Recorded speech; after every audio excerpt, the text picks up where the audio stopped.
She stepped into the dealership, dressed in simple jeans and a white t-shirt, casually inquiring about a luxury car. The salesman gave her a once-over, his expression dripping with disdain. "I'm sorry, but I think you might be in the wrong place," he sneered, motioning toward the exit. "These vehicles start at $300,000. Laughter rippled among the other staff members, and nearby customers cast amused glances her way. Heat rose to her cheeks, but she said nothing. Without another word, she turned and walked out. The next morning, a gleaming Rolls-Royce Phantom glided to a stop right outside the dealership. As the back door swung open, the salesman's jaw nearly hit the floor. He never saw this coming. Boston Luxury Motors stood under the soft glow of the morning sun, its glass walls reflecting the pristine collection of high-end cars inside: Porsche, Bentley, Aston Martin, Ferrari. Each one a dream, a symbol of status. Margaret Collins, or Maggie to those close to her, walked through the doors. Her brown ponytail swayed slightly as she moved with quiet confidence. The same jeans, the same white t-shirt, the same unassuming presence. But beneath that simple exterior was a woman who had built something extraordinary. Few knew Maggie was the powerhouse behind the Collins Foundation for Children with Disabilities, an organization that had changed thousands of lives. Long before she met her husband, she had poured her heart, her knowledge, and her education in special needs development into making real change. Today, she wasn't here for herself. She had her eye on something special: a sleek, midnight blue coupe. A gift for her sister's 40th birthday. After beating breast cancer last year, Caroline deserved something incredible. She could easily afford it. Her foundation's success and personal investments had secured her a comfortable life. But to most people in places like this, she looked like anything but a serious buyer. Across the showroom, Blake Thompson straightened his navy suit jacket, adjusting his tie. As the sales manager, he prided himself on recognizing true buyers in an instant. And as soon as he spotted Maggie, dressed down, effortless, he smirked. This would be interesting. Maggie was greeted by a young salesman, Daniel, who offered a friendly smile. "Good morning. Welcome to Boston Luxury Motors. I'm Daniel. Is there something specific you're interested in today?" Before she could respond, Blake smoothly stepped in. "I'll take it from here, Daniel." He turned to Maggie, his polished smile just barely concealing his condescension. "Looking for directions, ma'am?" And just like that, her visit began, a day that would shift perspectives for everyone involved.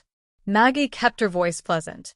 "Actually, I'm interested in that midnight blue coupe," she said, pointing toward the $285,000 vehicle displayed on an elevated platform. Blake's smile thinned. He had seen this before, people walking in just to fantasize about cars they could never afford. With end-of-month quotas to meet and 3 serious buyers expected that afternoon, he had no patience for dreamers. "That's the limited edition Azure," he said slowly, as if explaining something obvious. "Only 15 were made this year." His tone dropped, his expression amused. "Perhaps I could direct you to our pre-owned section? It's in a separate building, just 3 blocks east." Maggie caught the way his eyes scanned her, lingering on her worn sneakers. She was used to these judgments. People assumed so much based on appearances. She had long chosen to live simply despite her wealth, finding peace in a lifestyle free of excess. She smiled unfazed. "I'd really like to learn more about this model," she said politely. "Would it be possible to see the interior?" Blake's expression soured. Behind him, 2 other salesmen exchanged knowing glances. "The Azure is by appointment only," he lied effortlessly. "Serious clients typically schedule private viewings." Just then, a couple in designer clothing walked in. Blake's entire demeanor shifted. His expression brightened, his stance more open. "Please excuse me," he told Maggie dismissively, already moving toward the new arrivals. "Daniel can help you with a brochure." He strode toward the couple with arms outstretched. "Mr. and Mrs. Harrington. Wonderful to see you again." Daniel, still standing beside Maggie, shot her an apologetic look. He couldn't have been older than 25, and his suit was slightly too big, making him appear younger. "I'm really sorry about that," he said quietly. Would you still like me to tell you about the Azure? Maggie smiled. I would, thank you. As Daniel began explaining the car's features, Maggie couldn't help but notice Blake leading the Harringtons straight to the Azure. He opened the door with a grand gesture, inviting Mrs. Harrington to step inside. The very car he had just told Maggie was appointment only.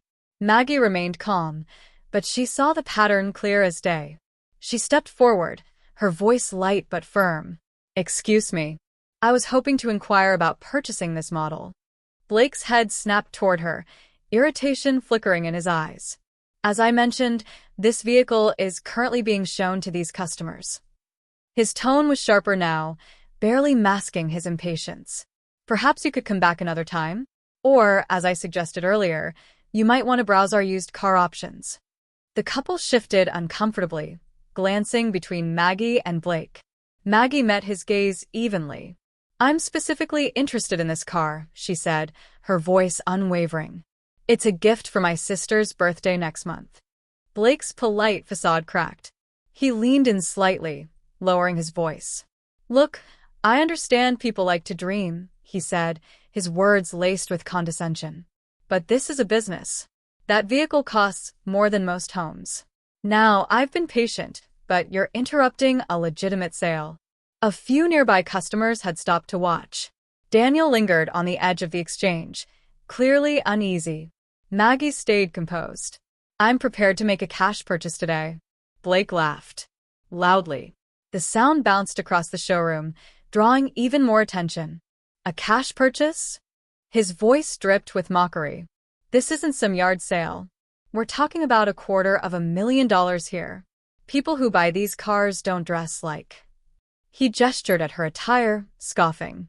Maggie's cheeks flushed, not from embarrassment, but from a slow-burning anger. Not for herself, but for every person who had ever been judged by their appearance.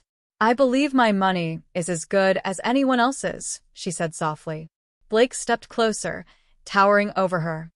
Let me be clear, he said, no longer hiding his disdain. You are wasting my time.